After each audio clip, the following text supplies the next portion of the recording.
The night the lines blurred, my forbidden confession. What if the one person you were taught to trust, the very anchor of your world, became the source of your most secret, most dangerous desires?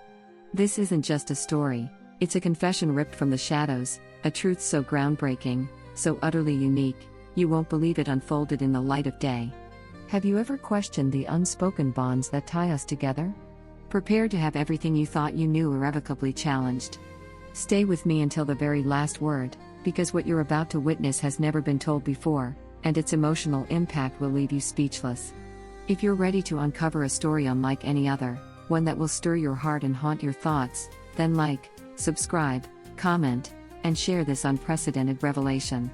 There are more untold, heartwarming stories waiting to be discovered, but this one changes everything. The tremor in Alara's voice was a fragile thing, a butterfly caught in a gale, each syllable a hesitant offering into the hushed stillness of the room. Her throat, tight with a knot of unspeakable anxiety, made even the simplest words a painful assent. Her heart hammered against her ribs, a frantic drummer against the cage of her chest. Clinging to the edge of the silken blanket, her breath came in shallow, uneven gasps, the silence amplifying the frantic thrumming in her ears. Every creak of the old house, every whisper of the wind through the cypress trees outside, sent a fresh wave of icy dread through her veins. "Hello," she managed, the word barely audible, a ghost of sound. "My name is Alara. And this is a story I swore I would bury deeper than the roots of the oldest olive tree in our grove. A truth I believed would remain entombed within the walls of our sun-drenched villa." A bitter smile touched her lips, a fleeting shadow of self-reproach. "The fault, you see, lies with me. It's a twisted narrative, almost dreamlike in its surreal unfolding, yet it consumed my reality.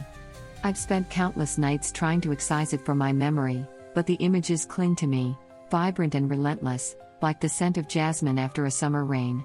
I am the architect of this ruin, the unwilling sculptor of another's profound sorrow. A sorrow that has shattered their very essence, leaving them adrift in a sea of broken trust. And I don't know if the fractured pieces can ever be whole again." Their home, nestled in the embrace of Portofino's timeless beauty, clinging to the Ligurian coastline like a jewel, held a deceptive tranquility. Her father, Cassian, a man sculpted by the sea and sun, owned a bustling trattoria overlooking the harbor. Approaching his early 50s, he possessed a formidable physique, a testament to years of hauling fishing nets and navigating the unpredictable moods of the Mediterranean. Yet, beneath the weathered exterior lay a surprising tenderness, a gentle hand that often soothed Alara's childhood scrapes and anxieties. Her mother, Isolda, a professor of classical literature at the local university, was the embodiment of grace and intellect. Evenings would find her by the arched window, bathed in the warm glow of a reading lamp, her brow furrowed in contemplation, lost in the labyrinthine world of ancient texts. She had always nurtured Alara's spirit, encouraging her to embrace the complexities of her own heart, to find the courage to speak her truth. From her earliest memories, her parents had been her unwavering sanctuary, their affection a constant balm, their protection a shield against the world's sharp edges. After a long day at school, Alara would instinctively seek out Cassian, launching herself into his strong arms, finding solace in his familiar scent of salt and sun-baked skin. He was her compass, her unwavering North Star, and those moments of physical connection filled her world with an incandescent joy. Their love had painted her childhood in hues of vibrant happiness, each childish twirl eliciting delighted laughter, making her feel impossibly cherished. Even now, the phantom warmth of those embraces lingered. However, a subtle shift had begun to ripple through the familiar landscape of their family life. While Alara's adoration for her father remained, an unsettling undercurrent had begun to taint their interactions. His embraces, once purely comforting, now possessed a different quality, a lingering pressure, an almost imperceptible intensity that had never been there before. His eyes, the color of the deep sea, sometimes held a fleeting spark, an unreadable glint that sent a shiver of unease down her spine. It was a disquieting sensation, like a half-forgotten melody hinting at a discordant note. She tried to dismiss these observations as the overactive imaginings of a young mind, but they persisted, clinging to the edges of her awareness like stubborn burrs. Despite the passage of time, Cassian maintained his impressive physique, a symbol of enduring strength. Alara had always admired his broad shoulders, the powerful lines of his arms, the confident way he moved through the world. But now, her admiration seemed to be morphing into something more intricate, an appreciation laced with a bewildering confusion. It was no longer the innocent love of a daughter, it was something ambiguous, something that stirred a disquieting flutter in her chest. She found herself caught in a labyrinth of conflicting emotions, navigating a terrain that felt both forbidden and strangely compelling. Sometimes, she would find herself gazing at him, a wave of unsettling familiarity washing over her, a sense of connection that felt both comforting and profoundly wrong. Afternoons often found him settled on the plush velvet sofa in the drawing room, the flickering images of the television screen reflecting in his dark eyes. The moment Alara's gaze landed on him, a jolt of recognition, primal and immediate, would course through her. It was as if their souls recognized a bond that transcended the simple label of father and daughter. Without conscious thought, she would often climb onto his lap, a reflex from childhood, seeking the familiar comfort of his embrace. It felt safe, natural, almost instinctual. But there was an undeniable difference now. His arms, once a haven, now held a confusing mix of warmth and something else. Something that made the air thicken around them. She would try to rationalize the disquiet, blaming it on an awkward posture or a misplaced object in his pocket, but the truth pressed against her, a suffocating weight. The atmosphere would subtly shift, a shared nervousness creating an invisible barrier between them. She was afraid, yet a strange reluctance held her captive, preventing her from breaking the unsettling tableau. Then, the heavy oak front door would swing open, the sound a sharp crack in the charged silence, and the familiar cadence of Isolde's footsteps on the terracotta tiles would bring an unexpected wave of relief. Alara would want to disentangle herself, to break free from the magnetic pull of that unsettling intimacy, but a strange paralysis would grip her. Cassian would remain unnervingly still, his gaze inscrutable. When Isolde entered the room, a palpable tension would linger in the air, and Alara would instinctively plaster a bright, innocent smile on her face, desperately trying to mask the turbulent undercurrents that had begun to swirl beneath the surface of their seemingly idyllic family life. Everything appeared unchanged, yet something fundamental had fractured, a hairline crack in the foundation of their world. In the days that followed, Cassian's attention towards Alara underwent a subtle but significant transformation. He began to inquire about the minutiae of her day, noticing details he had previously overlooked. Small, seemingly random gifts began to appear, a delicate silver bracelet, a silk scarf the color of a twilight sky, new clothes that somehow seemed to perfectly capture her burgeoning womanhood. At first, Alara found these gestures perplexing, a father's belated attempts to connect with his maturing daughter. But over time, a disquieting feeling began to take root, a sense that his newfound attentiveness carried a weight it hadn't before. Each thoughtful offering, each lingering gaze, each stretched silence in their shared presence deepened an unspoken connection, blurring the lines of their familiar relationship, creating an unsettling intimacy. Then, one starlit evening, everything irrevocably shifted. Isolde had to travel to Florence for an academic conference, leaving Alara and Cassian alone in the sprawling villa. A wave of unexpected anticipation washed over Alara, quickly followed by a prickle of unease. When she entered the formal dining room that evening, she was met with a scene that stole her breath. The heavy mahogany table was draped in a crisp white linen cloth, illuminated by the soft, flickering glow of dozens of slender candles that cast dancing shadows on the stone walls. Exquisite dishes, fragrant with herbs and spices, adorned the table, and between their two place settings stood two elegant bottles of ruby-red Chianti. A surprised laugh escaped Alara's lips. "What is all this?" she asked, her curiosity piqued, a genuine smile lighting up her face. Cassian explained that he had received some excellent news regarding the trattoria, deeming it a perfect occasion for a celebration. His enthusiasm was infectious, igniting a spark of excitement within Alara. As they settled into their meal, the atmosphere became increasingly intimate. Laughter echoed through the high-ceilinged room as they shared anecdotes and resurrected old family jokes, the easy camaraderie of years creating a comfortable intimacy. With the wine flowing freely, the evening enveloped them in a layer of warmth that gradually deepened into something more profound. There was an undeniable shift in their dynamic, a subtle dissolving of the invisible boundaries that had always defined their relationship, leaving a new, uncharted territory between them. The underlying tension that had often simmered beneath the surface seemed to evaporate, replaced by a shared lightness, a sense of conspiratorial warmth that wrapped around them like a comforting shawl. As Alara indulged in the nostalgic charm of the evening, the second bottle of wine contributed to a hazy sense of ease, blurring the edges of her inhibitions. Later, as they moved into the dimly lit living room, the soft clinking of their wine glasses and the low murmur of conversation became a rhythmic backdrop, amplifying the subtle pulse in Alara's chest. Gathering her courage, the question that had been a persistent whisper in the back of her mind finally escaped her lips. Do you like me?" she whispered, the words feeling both terrifying and liberating. Leaning slightly closer, she could feel a palpable vulnerability blooming between them, a sensation entirely foreign to their usual interactions. Her voice trembled, yet resonated with a newfound determination. Cassian looked at her, and for the first time, his eyes reflected a raw surprise, a flicker of something that had been absent from their exchanges. A silence descended, stretching like an eternity, before he finally spoke, his voice low and resonant, shattering the invisible wall that had long separated them. That single utterance carried a torrent of unspoken feelings, igniting an undeniable yearning for a closeness she had never dared to acknowledge. Driven by an impulse she couldn't resist, Alara reached out a hesitant hand and gently brushed his cheek. His reaction was immediate.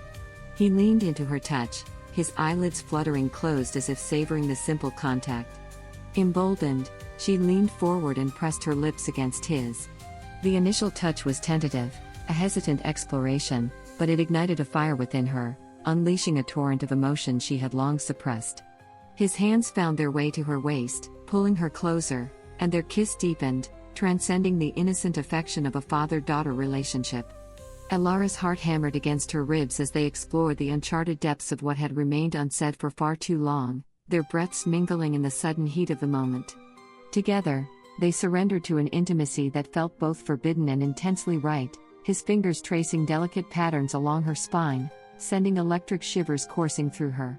He stood, pulling her up with him, and led her to a secluded corner of the room, bathed in the soft glow of the moon filtering through the window. In that shadowed space, he kissed her again, a bolder exploration of their intertwined desires that left her breathless. A sweet exhilaration coursed through her as he lifted her onto a nearby antique desk, their legs tangling. His attentiveness turned insistent, his fingers deftly unbuttoning her silk blouse, revealing the delicate skin beneath. A wave of vulnerability washed over her, swiftly replaced by an overwhelming eagerness to surrender to the moment. In the hushed darkness, they made love, their bodies moving together in a silent, passionate dance, each touch a defiant whisper against the societal norms that sought to keep them apart. As they lay entwined, the world outside the villa faded into insignificance, and for the first time, Alara felt truly seen, truly understood. The weight of their actions was undeniable, yet in that fragile cocoon of intimacy, it seemed inconsequential against the overwhelming power of their connection. But the harsh glare of the morning sun brought with it a crushing wave of guilt and fear, compelling them both to confront the stark reality of what had transpired. They retreated into the familiar roles of father and daughter, returning to their separate routines, yet the memory of the night before lingered, an undeniable magnetic pull drawing them back to each other, leading to clandestine meetings that felt both thrilling and terrifying. They were acutely aware of the precipice they teetered upon. Society would never condone their love. Yet, the intoxicating allure of their secret relationship proved irresistible. Each stolen encounter reignited the complex tangle of guilt and desire within them, ultimately forcing them apart, only to have the smoldering embers of their passion reignite, urging them toward further dangerous rendezvous, each meeting a perilous dance on the edge of a devastating fall. The internal conflict within Alara raged like a tempest, her love for her father a deep-rooted anchor, yet she couldn't deny the profound, forbidden connection they shared, caught in a web of their own making, teetering precariously between the desperate yearning for acceptance and the paralyzing dread of exposure. One tense evening, as they sat at the formal dining table, the unspoken words hanging heavy in the air, Isolde, her intuition sharpened by years of unspoken truths, finally confronted them, her voice trembling with suspicion. The carefully constructed facade crumbled, and Alara found herself unable to contain the torrent of truth any longer. Her confession spilled forth, a raw, painful outpouring, and Cassian's ashen face betrayed the depth of their shared turmoil. The revelation shattered the delicate equilibrium of their family, leaving them vulnerable and exposed. Yet, Amidst the ensuing chaos, an unforeseen path began to emerge. They had ventured too far, defying societal boundaries in pursuit of a love that defied definition. The future loomed uncertain, fraught with challenges, but they resolved to face it together, hand in hand, united by a love that refused to be extinguished. Cassian's gaze remained locked on Alara's, a searing intensity that awakened every nerve ending in her body. He lifted her effortlessly, and she felt cocooned in the familiar strength of his embrace. Burying her face in the crook of his neck, she inhaled the intoxicating scent of his skin, a potent blend of comfort and forbidden desire. Their breaths intertwined, weaving a shared symphony of escalating passion that filled the dimly lit house. Shadows danced around them like silent conspirators, the world outside fading into a blurred irrelevance, time itself losing all meaning. He gently laid her on the bed, his eyes searching hers with a profound intensity that sent her heart racing. They were suspended in a moment of primal yearning, utterly exposed, their bodies igniting with the heat of unspoken longing. When their lips met, a rush of everything they had ever desired enveloped them, as if they were two halves of a whole, finally reunited in a passionate embrace that transcended the ordinary. Each caress was imbued with a desperate intimacy, forging a powerful, silent vow between them. As he slowly unbuttoned her linen shirt, shivers danced along her spine, each layer shed not merely a physical act of vulnerability, but an emotional unveiling, as if she were bearing her very soul. With each passing moment, fear and hesitation evaporated, replaced by a profound sense of acceptance, a surrender to the undeniable truth of their connection. That night, they crossed an invisible Rubicon, shedding the labels of daughter and father, becoming simply two souls intertwined, two hearts beating as one, united in an unbreakable bond. It felt as if they were desperately trying to engrave themselves into each other's very being, sharing not just the long-sought physical intimacy, but the raw, untamed emotions that had simmered beneath the surface for far too long. In those quiet, stolen moments, they unburdened their hearts, revealing secret desires and long-held fears that had haunted them for years. Lying entwined, their shared passion gave Alara a sense of wholeness, a feeling of finally discovering the missing pieces of herself. It defied logic, it defied societal expectations, yet in that moment, nothing else mattered. When morning eventually crept through the shutters, casting long shadows across the room, they slipped back into the familiar contours of their everyday lives, donning the masks of normalcy, while a turbulent storm of confusion and exhilaration churned within them. Something had irrevocably changed. They shared a silent understanding, a dangerous secret that tethered them together, every glance, every casual touch now imbued with a newfound significance, as if they had created a hidden language only they could comprehend. The gnawing awareness that their actions were wrong, a profound breach of the sacred bonds of family, did nothing to diminish the powerful, magnetic connection they felt. Their secret encounters became stolen moments of solace in the burgeoning chaos of their lives, a dangerous game played on the razor's edge of discovery. A fierce battle raged within Alara, torn between the ingrained moral compass she knew she should follow and the undeniable, visceral pull of her heart. They were ensnared in a dangerous web of their own making, one that threatened to unravel everything they held dear, yet in those clandestine moments, lost in each other's embrace, it felt as if the world had vanished, leaving only the undeniable, forbidden truth of their love. They found themselves walking a treacherous tightrope between love and desire, bound by an unspoken agreement that weighed heavily upon their souls, each shared glance, each lingering touch intensifying their commitment to this perilous path, an invisible thread spun from longing and defiance. One oppressive night, while Isolde was away on a religious retreat, an eerie silence settled over the villa, amplifying the frantic beating of Alara's heart. She lay in bed, drifting in and out of restless dreams, until the mattress shifted unexpectedly. She opened her eyes to find Cassian beside her, his familiar presence a comforting shadow in the darkness. His arm draped across her waist, pulling her closer, enveloping her in a familiar warmth that felt both safe and utterly forbidden. Initially startled, she quickly surrendered to the sensation, turning towards him, a soft, involuntary smile gracing her lips. In that fleeting moment, the crushing weight of their secret and the ever-present dread of discovery seemed to dissipate. "Papa," she whispered, the endearment a ghost of sound, heavy with unspoken longing. "Be careful. Mama wouldn't." Her voice faltered, laden with a sudden wave of anxiety, each word a stark reminder of the perilous path they trod. Her heart hammered against her ribs, a frantic rhythm echoing in the stillness of the night as she instinctively clung to him, her fingers gripping the familiar fabric of his pajama shirt like a lifeline. The room was eerily silent, every creak of the old floorboards, every rustle of the bedsheets amplified in the oppressive quiet. The fear of being discovered had become a constant, lurking shadow in their lives, and despite the inherent danger, Alara found herself unable to sever the intoxicating hold of their taboo love. Then, the inevitable unfolded. Isolde called, her voice laced with a strained regret, informing Alara that the retreat had been unexpectedly extended, and she would not be returning that night.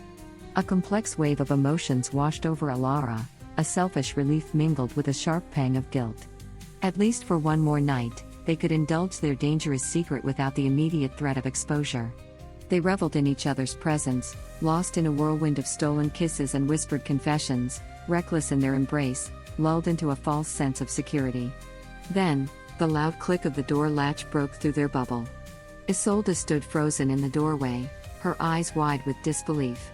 In that moment, the air felt thick with unspoken accusations, and the world seemed to tilt on its axis. Alara couldn't breathe as panic clawed at her chest, her heart racing in disarray. Cassian's face drained of color, his eyes revealing a deep-seated mix of embarrassment and pain. The silence stretched infinitely as Isolde's expression shifted to one of anger, sorrow, and betrayal, a painful recognition of what had transpired. She turned and fled, leaving them amidst the remnants of their shattered family. The home that once brimmed with warmth and laughter now felt desolate and cold, a haunting reminder of their broken trust. The digital echo of Alara's confession hung in the virtual air, a testament to a truth she could no longer bear in silence. But the unburdening of her soul on that digital page was not the end, it was merely the agonizing first step into a new, fractured reality. The immediate aftermath of her mother, Isolde's, discovery was a maelstrom of raw, untamed grief. Her silence was more deafening than any scream, her eyes reflecting a devastation that mirrored the wasteland within Alara's own heart. She didn't rage, didn't hurl accusations. She simply turned and walked away, the click of the closing door echoing the finality of a severed bond. The villa, once a sanctuary filled with the comforting symphony of family life, became a mausoleum of unspoken accusations. Each room held the ghost of laughter, the phantom warmth of shared meals, now tainted by the bitter taste of betrayal. Cassian and Alara existed in a suffocating vacuum, their shared secret now a monstrous entity that stood between them, a constant, agonizing reminder of the irreparable damage they had inflicted. They spoke in hushed tones, their eyes avoiding each other, the intimacy they had once shared twisted into a grotesque parody of love. Days fled into weeks, each sunrise a stark reminder of Isolde's absence. The scent of her favorite lavender perfume, which used to linger in the hallways, had vanished, replaced by a sterile, unsettling emptiness. Then came the official decree, the stark white envelope containing the divorce papers. It was a physical manifestation of the chasm that had opened in their lives, the formal severing of a union Alara had naively believed to be unbreakable. The weight of it pressed down on her, a crushing burden of guilt and regret. Cassian, her once towering hero, now moved through the villa like a shadow, his eyes haunted by a profound sorrow. The strength Alara had always admired had been replaced by a weary resignation. The pain of her betrayal resonated in the silence, a constant, throbbing ache. She had shattered the heart of the woman who had nurtured her, destroyed the family that had been her entire world, all for a desire that now felt like a poisoned chalice. Confusion warred with remorse, leaving her adrift in a sea of self-loathing. The legal proceedings were a blur of hushed voices and sterile documents. The villa, their shared haven, became a battleground, each object imbued with the painful memories of what they had lost. Alara watched as Cassian and Isolde, once so deeply entwined, navigated this brutal unraveling with a quiet dignity that only amplified her shame. She was the catalyst, the disruptive force that had torn their lives asunder. In the aftermath, the villa felt too large, too filled with ghosts. Cassian eventually moved to a smaller apartment overlooking the harbor, the familiar scent of the sea a small comfort in his solitude. Alara remained in the echoing silence of the villa, a self-imposed exile in the ruins of her making. The vibrant hues of Portofino seemed muted, the laughter of tourists a distant, mocking sound. Her relationship with Cassian became a fragile, tentative thing. They would meet for strained coffees, the unspoken truth a heavy weight between them. There were no grand declarations of love, no desperate attempts to recapture what they had lost. Only a profound, shared regret and the heavy understanding that some lines, once crossed, leave an indelible mark. The easy camaraderie, the comfortable silences, all were gone, replaced by a careful, almost polite distance. Isolde, understandably, remained a distant figure. Attempts at communication were met with a polite but firm wall of sorrow. Her pain was a tangible thing, a silent accusation that echoed in Elara's waking hours and haunted her dreams. She understood her need for space, for time to heal wounds that Elara had so carelessly inflicted. The realization that she might never regain her trust was a constant source of agony. Elara's journey towards redemption was a solitary one, paved with the sharp stones of regret and the thorny bushes of guilt. She sought therapy, desperate to understand the tangled roots of her desires, to unravel the complex emotions that had led her down such a destructive path.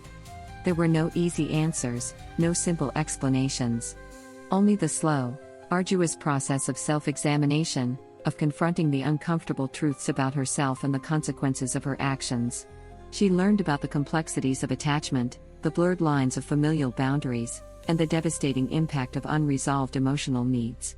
She began to understand that her actions, while driven by a powerful emotional force, were ultimately a violation of trust and a profound act of selfishness. The love she thought she had found was built on a foundation of deceit and pain, and its fleeting intensity could never justify the lasting damage it had caused. The heartwarming stories she had alluded to in her initial confession were the small acts of kindness she began to witness and, eventually, participate in as she navigated her path towards healing. She volunteered at a local community center, working with at-risk youth, hoping to channel her pain into something positive. She learned the slow, patient work of rebuilding trust, of offering support without expectation of reciprocation. Years passed. The sharp edges of her guilt softened, replaced by a dull ache of regret. Her interactions with Cassian became less strained, marked by a quiet understanding and a shared history they could never fully erase. They never spoke of that time, the unspoken agreement a testament to the enduring pain. One spring afternoon, years after she had left, Elara received a letter. The familiar elegant script on the envelope made her heart leap and then plummet with anxiety. It was from Isolde. The letter was not filled with recriminations, but with a quiet, almost detached recounting of her life. She had found solace in her work, in her students, and in the quiet beauty of her own resilience. There was no forgiveness explicitly offered, but there was also no lingering bitterness. It was a letter of acceptance, perhaps, or simply a statement of her own hard-won peace. The final lines, however, resonated with a fragile hope.